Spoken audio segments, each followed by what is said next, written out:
Welcome back. DSA के series में हम लोगों ने अभी तक जो देखा वो लिंक लिस्ट के बारे में कि सिंगली, डबली और सर्कुलर लिंक लिस्ट। लेकिन आज के इस वीडियो में हम लोग देखेंगे, पहले जैसे कि मैंने पिछले भी वीडियो में ये बताया था कि अब पहले मैं लेकर के चलूँगा सर्चिंग और सॉर्टिंग को, तो आज लेकर के चलेंगे सर्चिंग को कि सर्च कैसे करेंगे, कि सर्चिंग टेक्निक्स क्या है, कितने तरह की होती है और कैसे ये सर्चिंग का काम करता है। अब देखिए, सबसे पहली बात कि सर्चिंग है क्या, सर्च क्या है, क्यों यूज करते हैं, इसके बारे में जानना पड़ेगा। तो सिंपली हम लोग यही कहते हैं कि किसी भी वैल्यू को खोजना, उसको क्या कहेंगे, सर्च कहते हैं। तो सिंपली यदि इसको हम डिफाइन करें तो हम ये लिख सकते हैं कि द प्रोसेस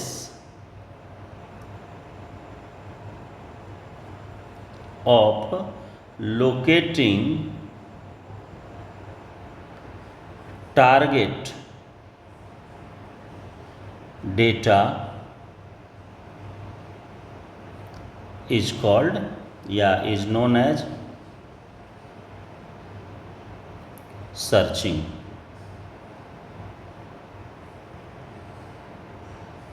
सर्चिंग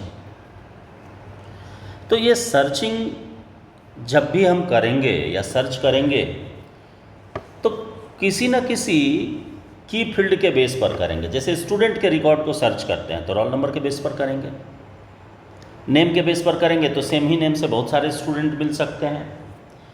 तो जिस फील्ड के बेसिस पर हम रिकॉर्ड को सर्च करते हैं उसको कीज़ के नाम से जानते हैं।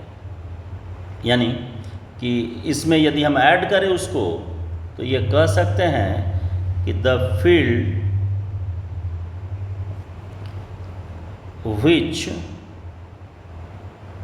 are used to distinguish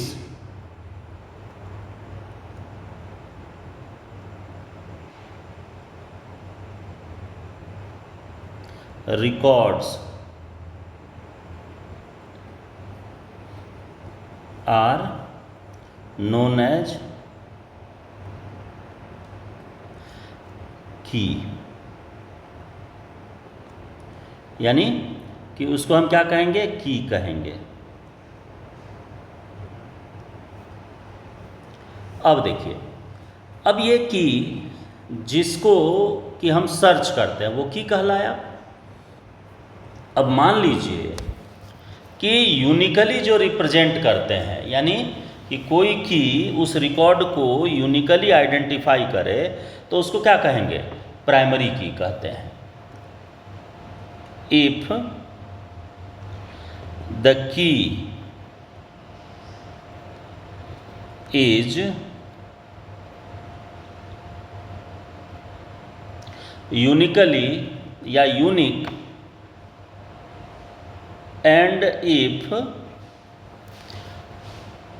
it determines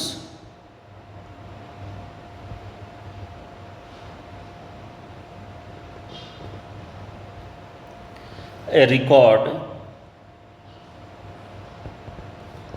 uniquely,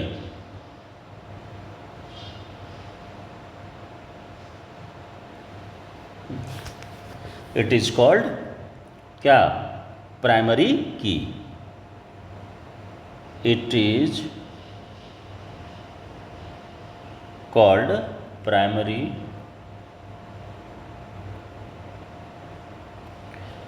की। उसको क्या कहेंगे, प्राइमरी की कहेंगे। तो देखिए, जब भी हम सर्चिंग के प्रोसेस पर आएंगे तो नॉर्मली सर्चिंग मेरी दो तरह की होगी। यानी कि हम सिंपली कहें कि सर्चिंग की टेक्निक क्या होगी, तो सर्चिंग की टेक्निक दो होगी। हाँ, कौन कौन, द टू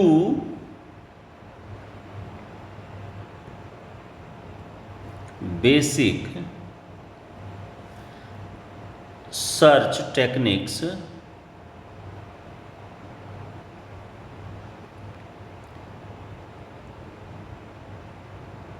या सर्च स्ट्रेटजी जो आप लिखें,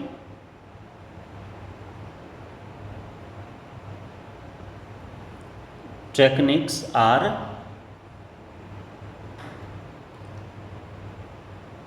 यूज्ड। कौन कौन है? तो पहला कहलाता है सीक्वेंशियल सर्च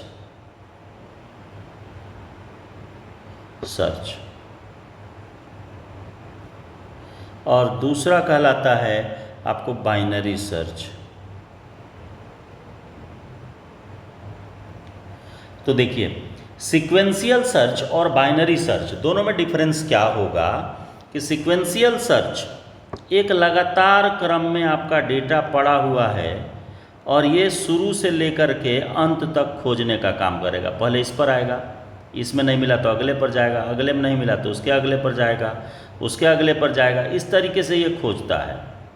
तो इसलिए इसका नाम दिया गया सीक्वेंशियल, एक सीक्वेंस में डेटा को खोजता है। लेकिन बाइनरी सर्च जो है ये सीक्वेंशियली डेटा को नहीं खोजता है, बल्कि बाइनरी सर्च इंटायर डेटा को पहले सॉर्ट कर लेता है और सॉर्ट करने के बाद, जैसे मान लो असेंडिंग ऑर्डर, ये सॉर्ट भी करेगा तो असेंडिंग ऑर्डर में करेगा,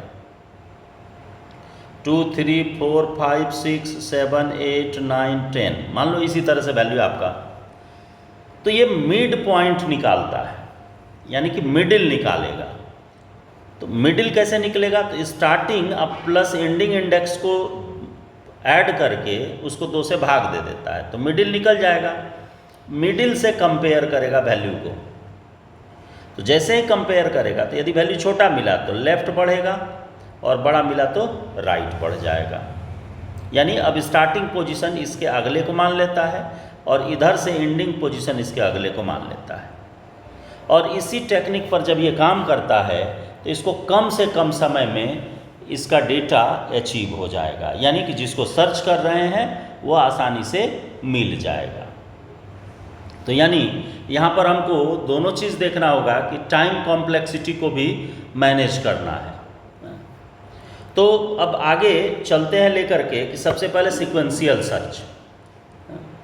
तो ये सबसे ईजीएस्ट टेक्निक है सर्चिंग का। देखिए, यानी सीक्वेंशियल सर्च, सिंपली इसको यदि हम डिफाइन करें तो हम यही कह सकते हैं कि ये टेक्निक जो है ये सबसे सिंपलेस्ट या इजीएस्ट सर्चिंग टेक्निक है। तो सिंपली हम इसमें लिखेंगे कि the easiest search technique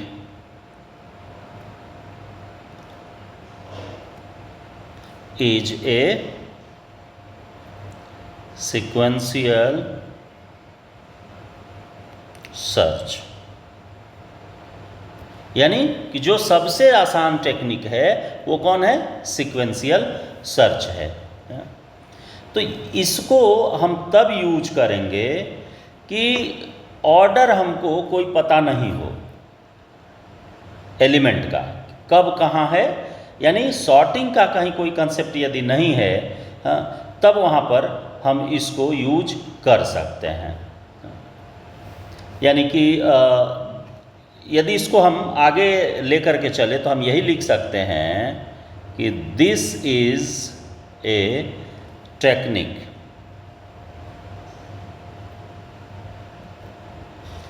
that must be used when records are stored without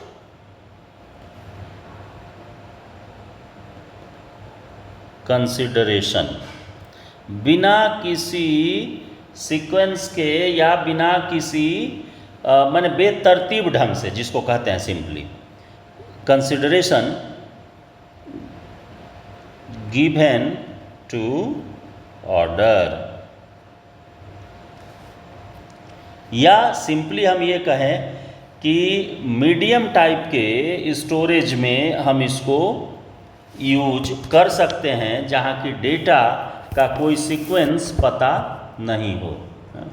लेकिन सबसे बड़ी समस्या इस सर्चिंग प्रोसेस के साथ क्या है कि इसमें टाइम बहुत ज़्यादा लगता है, यानी कि ये शुरू से सर्च करेगा तो टाइम इसमें ज़्यादा लगेगा, ये कन्फर्म है। तो टाइम भी बचाना है ना, लेकिन पहले हम लोगों को तो ये भी जानना होगा, तो कैसे इसको लेकर के चलेंगे। यानी कि इसमें हम ये कह सकते हैं कि सीक्वेंशियल सर्च तब तक ये लगातार चलते रहेगा, आगे की तरफ प्रोसीड करेगा, जब तक कि उसका जो टारगेट है, जो रिकॉर्ड है, वो मिल नहीं जाता है, या जब तक रिकॉर्ड अंत नहीं हो जाए ना। तो सिंपली हम ये इसको लिख सकते हैं कि ए sequential search begins with the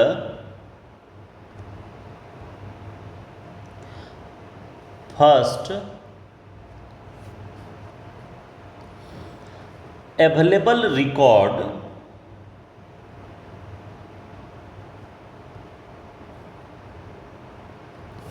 and proceeds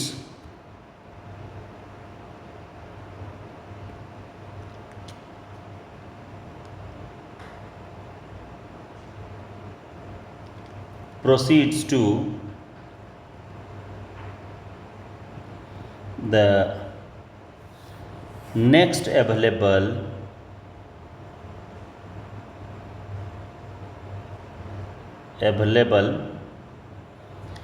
record repeatedly।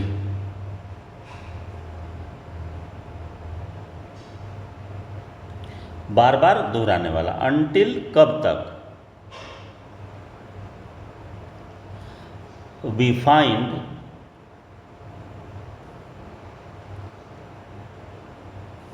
the target की किसको, जिसको कि हम सर्च कर रहे थे, और जब तक वो नहीं मिल जाता है तब तक इसको हम क्या करेंगे कि लगातार क्रम में ढूंढते रहेंगे। तो इसको एक प्रोग्राम के थ्रू यदि देखें कि कैसे ये काम करता है, तो इसको चलिए एक प्रोग्राम लेकर के चलते हैं और उसमें आपको सर्च करके दिखाते हैं। यानी कि प्रोग्राम के लिए हमने कलर चेंज कर दिया,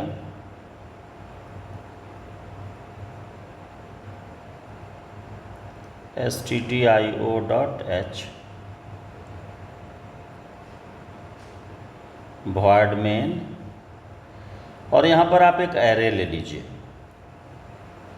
और हम इसका साइज 100 कर दिए, n ले लिए टोटल नंबर ऑफ एलिमेंट के लिए, i, और सर्च के लिए s ले लिए कि जिसको हमको सर्च करना है कि वो अवेलेबल है या नहीं। अब देखिए, अब इसमें सबसे पहले आप total number of element input लीजिए,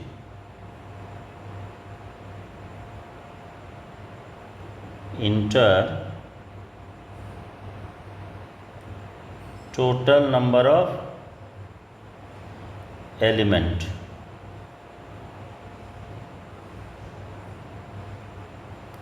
और स्कैन करा लीजिए एड्रेस ऑफ n। ये एलिमेंट आ गया। अब इस एलिमेंट के आने के बाद आप फॉर लूप लेकर के चलिए, for i equals to 0, i is less than n and i plus plus, curly brace start किए। और यहाँ पर आप मैसेज दीजिए कि printf इंटर एलिमेंट, और इसको स्कैन करिए एरे में %d और comma address of a of i में ये आ गया। अब इसके बाद आप एलिमेंट को सर्च करना यदि चाहते हैं तो इसको अभी तो हम मेन से बता रहे हैं, लेकिन आपको अलग से इसको फंक्शन के थ्रू भी बताएंगे कि किसी एलिमेंट को सर्च कैसे करते हैं। अभी नॉर्मल हम एक ही प्रोग्राम में इसको बता दे रहे हैं। तो पहले आप प्रिंट कर लीजिए एलिमेंट को,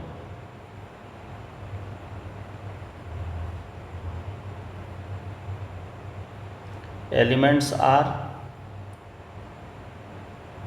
for i equals to 0, i is less than n and i plus plus, और यहाँ पर आप प्रिंट करा दीजिए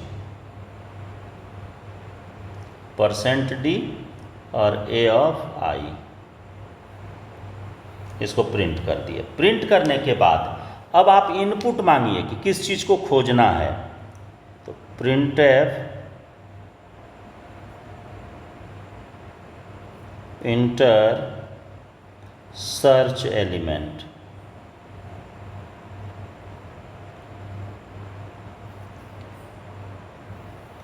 सर्च एलिमेंट को इनपुट मांग लीजिए, scanf %d और एड्रेस ऑफ s में, n नहीं s में, इनपुट ले लिए।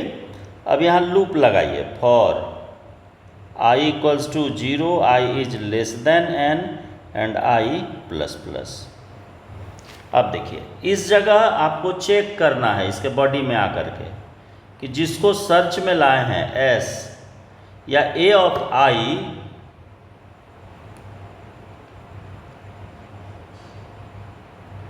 इक्वल टू किसके हो जाए, s के। तब उस केस में हम यहाँ मैसेज देंगे कि printf %d element is found at %d location, फलाने जगह पर ये मिला। तो एलिमेंट कौन है, s, और लोकेशन कौन है, i, फलाने इंडेक्स पर वो मिला। और यहीं से ब्रेक करिए या रिटर्न कर जाइए। और ये प्रोसेस चलते रहेगा। यदि मिलेगा तो रिटर्न हो जाएगा, यानी प्रोग्राम का एग्जीक्यूशन बंद हो जाएगा। और यदि ऐसा नहीं होता है तब क्या होगा कि इसका मतलब है कि एलिमेंट शुरू से अंत तक ढूंढ लिया, मिला नहीं। तो इसके नीचे आप मैसेज दे दीजिए कि printf %d element not found, और फिर यहाँ आप डबल कोट इसका बंद कर दीजिए। डबल कोट बंद करेंगे, कॉमा देंगे, और इसके बाद जो एलिमेंट आप लिए हैं s उसको प्रिंट कर दीजिए, देन कर्ली ब्रेस क्लोज कर दीजिए। तो ये चीज़ आप देखें कि कैसे हम इसको लिखेंगे, यानी कि सीक्वेंशियल सर्च का स्टेप क्या होगा। अगली वीडियो में मैं इसके मेथड के बारे में, यानी कि फंक्शन के थ्रू कैसे सर्च करेंगे ये बता दूंगा, और उसके साथ ही साथ आपको बाइनरी सर्च पर लेकर के चलूँगा। तो मिलते हैं अगली वीडियो में।